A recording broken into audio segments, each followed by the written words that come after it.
Hi, welcome to the Fireside Chat. I'm Matt. And I'm Henry. Oh. And we're going to teach you about arson. You know what arson is? The deliberate use of setting stuff on fire in a criminal act. Oh yeah, it's a criminal act. Anyway, I'm going to be talking about the science, a little bit of it, and he's going to be talking about a case, notorious by the way. Oh shit. Hi. And we're going to just get right into it. So, the thing is with arson, the purpose of it all, to figuring out the basics, is finding the point of origin and the cause of the fire itself, because the point of origin will typically lead you to the cause if it's something man-made. Now, here's some general information. There are steps you have to actually go through to diagnosing a fire and what it is. Now, there's the recognition of need. Once we recognize that it is actually a dangerous situation, we need to define the problem and we need to figure out the point of origin. Now, what we do is we examine the scene, we review previous cases to see if there's any correlation to previous fires that have been set off in case someone is like a serial arsonist, to draw possible correlations. We need to interview witnesses that might have noticed it and people who are also experts in the field. Finally, you have to get results through scientific testing. Now, there are two things to note. That's the second time you said that. About fire, I know, is that it usually follows the path of least resistance like water, and that there are environmental factors that always change the course of a fire and how it starts and everything else. Now, there are 4 ways that a fire can start. Through nature, like a lightning strike. Accidental, like you're cooking something in the kitchen and then all of a sudden you walked away, the stove catches on fire. Next thing you know, the entire our apartment complex is burning down and everyone's died. Anyway, undetermined, which is you can't figure out the cause, and incendiary, which is actually arson, which is the intentional act of starting the fire to cause damage. Now, the amount of human involvement will actually determine which rating it gets. Then you go on to the analysis of all this data together. Now, you cannot have bias whatsoever throughout the case. Now, something important to note is that there is a thing called spoliation, which is tampering the evidence that was used to start the fire. So say you used a cigarette, threw it off, it started the fire, and someone actually went by, threw it, and damaged it. That's called spoliation. Another thing is an accelerant, which is something that's used to spread or start the fire. Not like a regular thing, but like gasoline. Make a trail, make it follow. That's an accelerant. That will make the fire burn better and start to be, an actual problem. So fire itself is made up of 4 components. We call that the fire tetrahedron. The first piece being fuel. Fuel can be anything, and it can be any state of matter, solid, liquid, or gas. But the only thing is the fuel itself isn't consumed until it's in a gas form. So this wood itself being burned is only being consumed once it's charred into gas. So you can say that this smoke is actually being used to fuel the fire itself. The second thing is that heat. Heat is really important for a fire. The higher the temperature, the easier it is for the fire to keep going. Now, there are 5 types of heat that can be applied to a fire. Chemical, which is rapid oxidation, which is actually what starts a fire itself. Mechanical, like a car engine, there's friction within the engine itself that causes it to heat up. There's electrical. Say your AirPods explode. Yeah, that could actually start a fire. I don't know if they're actually going to explode, just a forewarning. Compressed gas, another example of a car engine, because there are gases inside of it that get compressed to start a spark for it to keep running. And nuclear, like fission, which is the splitting of atoms. So Chernobyl's an important thing. That's an example. The third piece is oxygen. Now, something to note is you need about 15% or more concentration of oxygen in the air for a fire to start.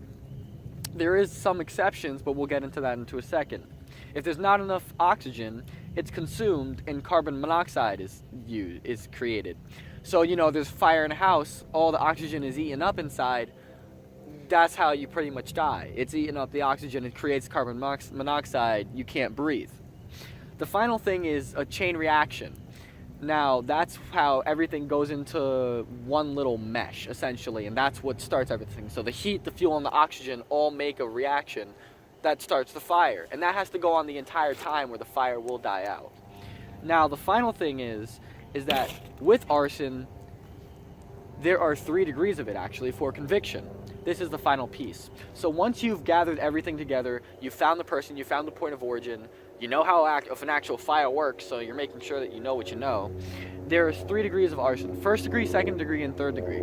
Now, 1st degree is when you burn an occupied structure, such as a school or a building where people usually are. 2nd degree arson is when you burn an unoccupied building, such as like an empty barn. And 3rd degree arson is burning an abandoned building or area. So like a forest, which is over there. You can't see it, don't worry about it. Spooky ghosts would be pretty mad. Yeah, pretty much. Or, like we said earlier, an abandoned barn. Anyway, that's all I need to say. Now we're going to get into an infamous case of arson. Take it away. Sexy. 1984, Pasadena, California. A hardware store was set on fire. The people who died in this fire, Ada Dio, a 50-year-old grandmother, to Matt Troidel, a 2-year-old who also died in this fire, employees Caroline Krause and Jimmy Satina. At first, fire investigators believed that this was an electrical fire because they weren't able to locate the point of origin since the entire hardware store burned down. But one particular fire investigator, John Leonard Orr, part of the Glendale Fire Department, he insisted that this was caused by an arsonist, and he believed that the arsonist set the fire near a special material or chemical compound called polyurethane, and this material or this compound is found commonly inside of furniture.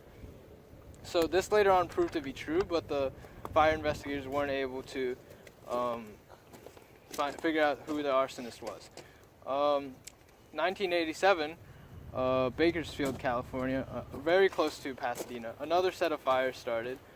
First one was at a Craft Mart store.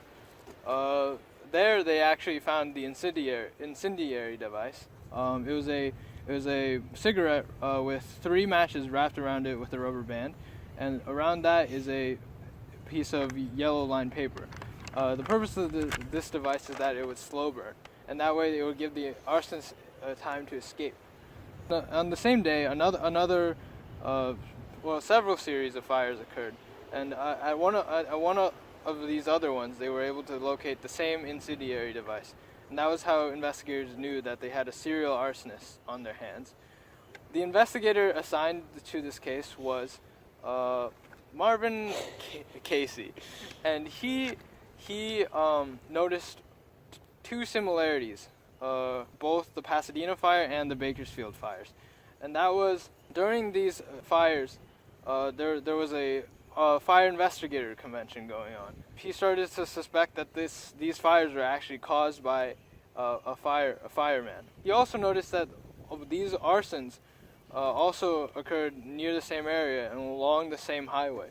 And also along this highway was the location of the fire investigator convention. He was able to deduce 55 fire investigators from the Craft Mart store fire. They were able to retrieve a little piece of that yellow paper from the incendiary device that wasn't burnt, and through ninhydrin they were able to get a fingerprint. Marvin requested that fingerprint to be tested against the 55 people that he deduced, but it was denied because many people really doubted his theory, and also 55 people was a lot of people to test for that time. 1989, another series of fires, and this time though, it also occurred during a arson investigator convention. Marvin Casey was able to deduce 10 of the fire investigators based on who was at the Bakersfield one, which the convention was in Fresno, and the one that was held in 1989. And but still, none of the fingerprints match, which destroyed his case for temporarily. 1991, another series of fires occurred again. Fucking geese. This time, new investigators were assigned. They were able to get the fingerprints from Casey's investigation, and they retested the fingerprints against the 10 people that Casey deduced using more advanced technology, and they were able to match the fingerprint. This immediately alarmed investigators. They attached a tracking device to his personal car and also to his state car, which is his fire department car, I think. And Casey was able to find the one on his personal car, but he wasn't able to find the one on his department car. And in one of these, in the same year, 1991, Casey was present at another suspicious fire. This time it occurred on the set of a TV series. John Orr was actually the one to dispatch the fire department team to this fire, but he gave the wrong location. And yet, based on the tracking device, he actually got the right location himself after he drove back from the fire. This was the point where fire investigators were able to arrest him as well as search his house. And in his house, they found a copy of his book, Point of Origin. In this book, it talked about a fire that resembled the Pasadena fire. And the character of the book also resembled the arsonist who started all these fires in the California area himself. In this book, there was also a 2-year-old boy killed named Matt. Bro, I died.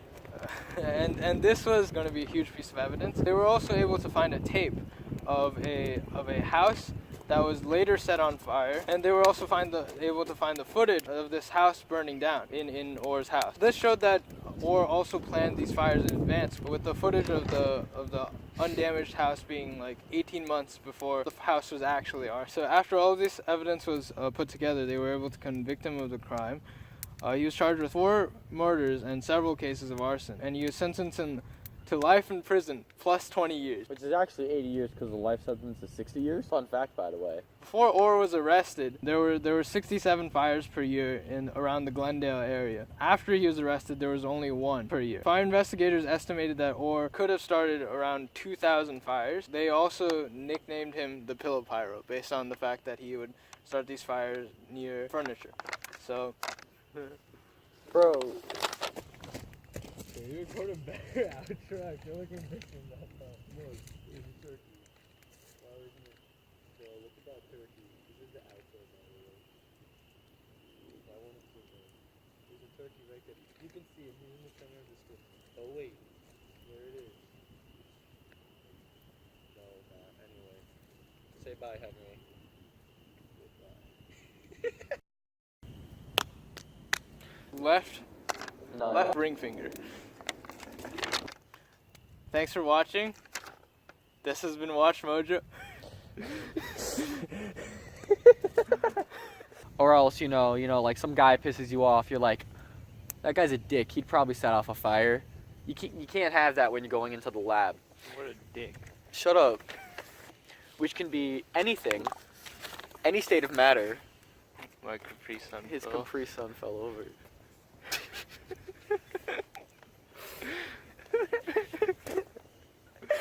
Yo, I need to add more fire to this wood. On where their departments are located. There's a turkey. Great. Whoa, turkey!